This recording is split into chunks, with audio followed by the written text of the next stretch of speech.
Alright, so I'm going to show how to rig a figure using Mixamo and this human IK. I have my figure here and I brought it into Maya. I'm going to go ahead and I could do this as an OBJ, but I'm going to go ahead and go to File, Export Selection, and I'm going to save this as a FBX.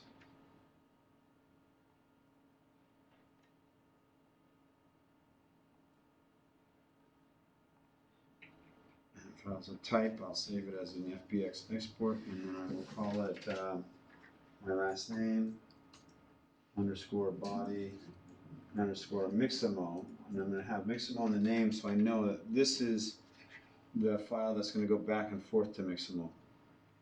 I will click Export Selection, and then I'm going to use Firefox. Firefox seems to work for me, whereas Chrome doesn't.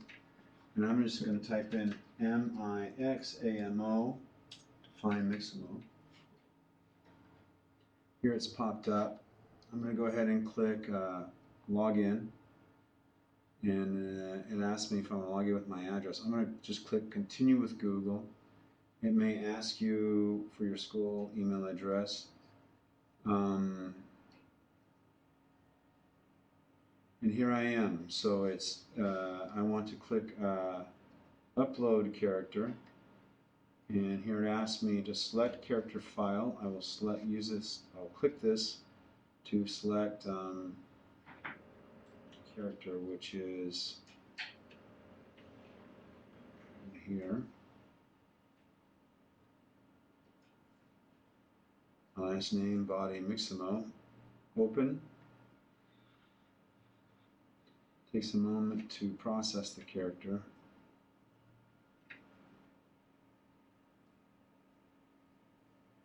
And here I can see my character. Now, if your character is, say, like this, backwards, or like this, upside down, or any one of these things, you want to click these buttons until your character is right side up and facing us. And so that's good. Now I'm going to go ahead and click Next. And it's going to ask me to place these markers. I'm going to put one here for the chin, wrists, elbows, knees.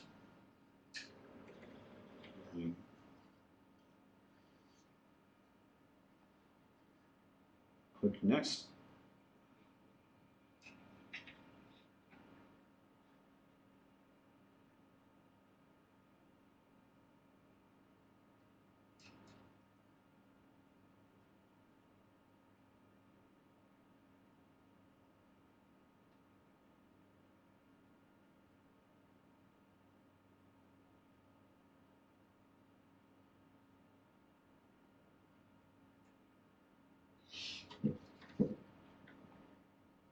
Here's my character. Looking at it animated, it seems to move pretty well. I'm going to go ahead and click Next. Since your 3D character has been uploaded, proceed with this new character. Previous character will not be saved. That's fine. I will go ahead and click Next. Here I have my character. I'm going to click Download to download my character right away. It's in an FBX format, and my pose is going to be a T-pose. I'm going to go ahead and click Download.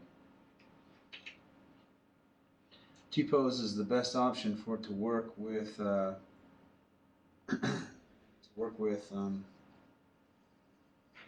human IK function that we do next. I saved it in here, and here is the name of it. I'm going to click Save and ask me to replace it. Yes, I do. I'm going to replace that same one. I don't want multiple FBXs running around on my computer that I get confused about. Let's say if I wanted an animation, like I'll do this one with the dancing. Here's my character dancing. We can mess around with these sliders, like for style, overdrive, or arm space, stuff like that. That's good. Now I'm going to go ahead and click download, and I'm going to go ahead and save it with the skin for now. 30 frames per second is good. Keyframe reduction, I'll keep that at none, that's okay. And I'm going to go ahead and click download. So the method that I'm showing you, you would actually have this character. So this is, I'll call this body underscore dancing. I will just import this whole model in. I'm not going to transfer the animation to a different rig. I don't really need to do that. I can download like multiple of these animations. That's something I would probably get into later. So here I am still in Maya. I'm going to go to File, New Scene. I don't need to save that one. And I will click File, Import. And I'm going to import in this file's a type FBX.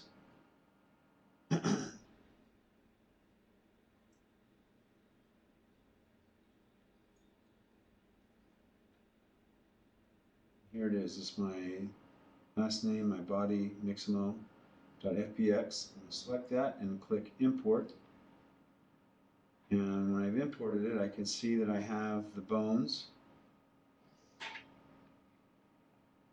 It's part of it. If you have these big, huge circles in here, how to make those go away is you go to Display, Animation, Joint Size. So mine are all the way down, but let's say you got something like this, that's what it is. You just take this slider, go all the way down to 0.01, it'll make those joints small. Cool. I'm going to go up to the top here and go to Create Locator. So I've created Locator 1. I'll click on it, double click, and I'm going to call it Reference. And then return Reference. So there's Reference. I'm going to select my body, texture, sculpt, UV map, this bone system, and I'm going to use my middle mouse button to click and drag it under Reference. And now Reference is the parent, and I can see this locator here down at the feet. That is now the parent of my bone system. With that selected, I'm going to go here to the top here, and I'm going to select this little, looks like a human being. I'm going to select that. And this is called Human IK. This window now opens. With Reference selected, I will go ahead and click Create Character Definition. Okay, I've done that. And I'm going to select Reference again. I'm going to expand Reference real quick and see that my bone system has a name. It's going to ask for my name here in the next step that I do. And I can see that it's called body, texture, blah, blah, blah. So I'm going to go ahead and select Reference. And I'm going to click this folder here right at the top.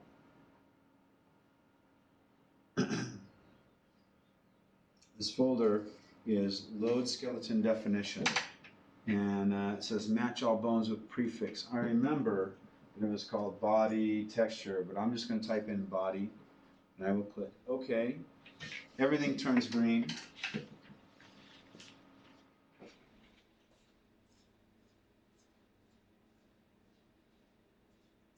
I always do. No, It's okay. I'm sorry. All right. And yeah, so this turns green. That indicates it's found all those bones. And so that's great. We have these two buttons here that show people. The second one to the right here, if I hover over it, is called Create Control Rig. And I'm going to go ahead and select that. Create Control Rig. And there it is. It's created our controls. Easy peasy.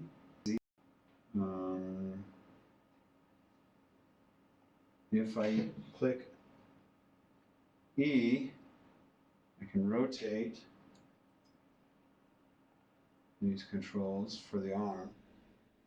If I click on the control here down by the ankle, there's IK on the leg, so I can pick up the foot and the knee naturally bends. So I can use this to walk with it. It locks each part to the floor, and I could use this to drag. Whoa, there's a splits. Okay. So very good. What I want to do now is make sure I have my textures on here still. If I select the mesh and I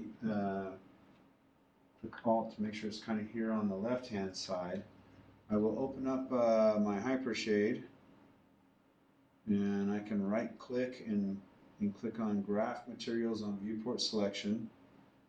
I can see that here's this AI Standard Surface 1, and I can see that my texture map, the image map, is already plugged into it, so that's great.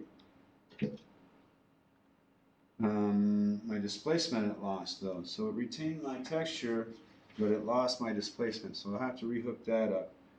Here I'm selecting this, what is this, body texture, blah blah blah, 1SG, something like that. And I'm going to click this checkerboard box here to the right of displacement material, and go to File. There we go. So here's File. I'm going to select that. I'm going to click this folder here, and I'm going to find the browser, and I'm going to find, this is the, I'm going to mine, which is in Documents, 95, this one, and I'm looking for this EXR file, which this one is called Body Texture Scope, blah blah blah, dot DM and then dot EXR. Those are the two things I'm looking for. So we'll click Open. I'm going to click here for this displacement shader, and right here where it says Arnold, I'm going to change the scalar 0 value to 0.5. So this should be applied. Select my mesh, go to Attribute Editor, and make sure here under Arnold, and then a subdivision, the type is set to Cat Clark. My iterations, I'm going to put this on what, 4 or 5? I'll put 4. I can click Arnold, Lights, Sky Dome to add the Sky Dome.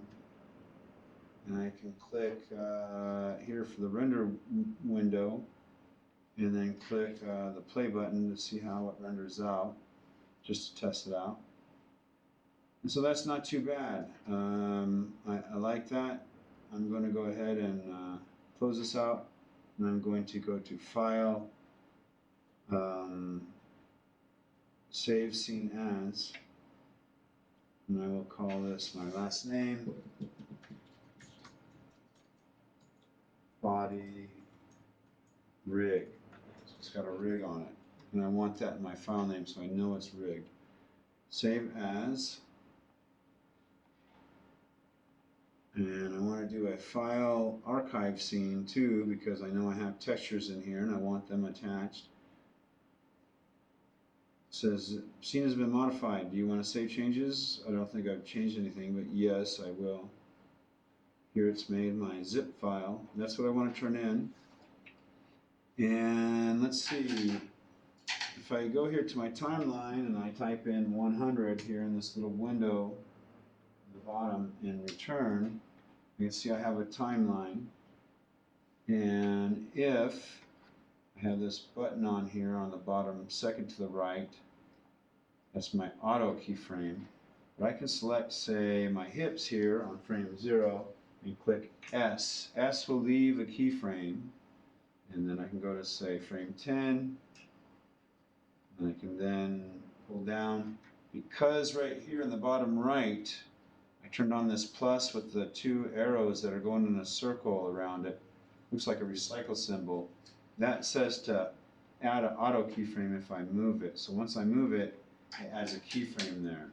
So here it starts from up here is my keyframe, and here it goes down. Let's just say 20, I'll go back up, or maybe even jump. So jump, no, it's locked to the ground. Whoop, whoop. So that's just the basics of animation. In case you guys are interested in doing an animation, again, you want to save this, turn that animation in. That would be cool. I don't really care about the animation right now. I'm saving this. So that is how you rig in Mixamo. I'm going to add a little addendum to this. I will go ahead and do a file, new scene. And then I can do the same thing, in file, import, and I'm going to find that animation I created in Mixamo.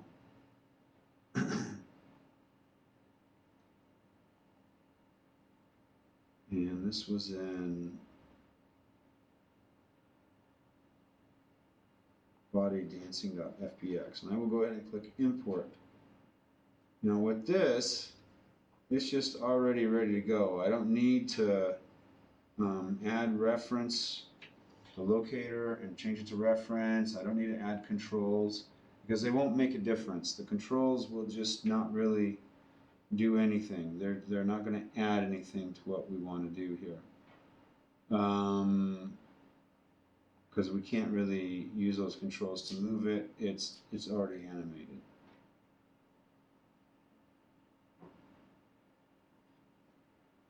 There we go. And I can always just do it again, file, save scene as, and give it a name. Now there is a way to have multiple animations through Mixamo and apply them to your character, but I would have to look up the tutorial to do that and send it out to whoever was interested in it. Let me know if you're interested and I'll send it to you. And so that is it for this. I'm going to go ahead and save this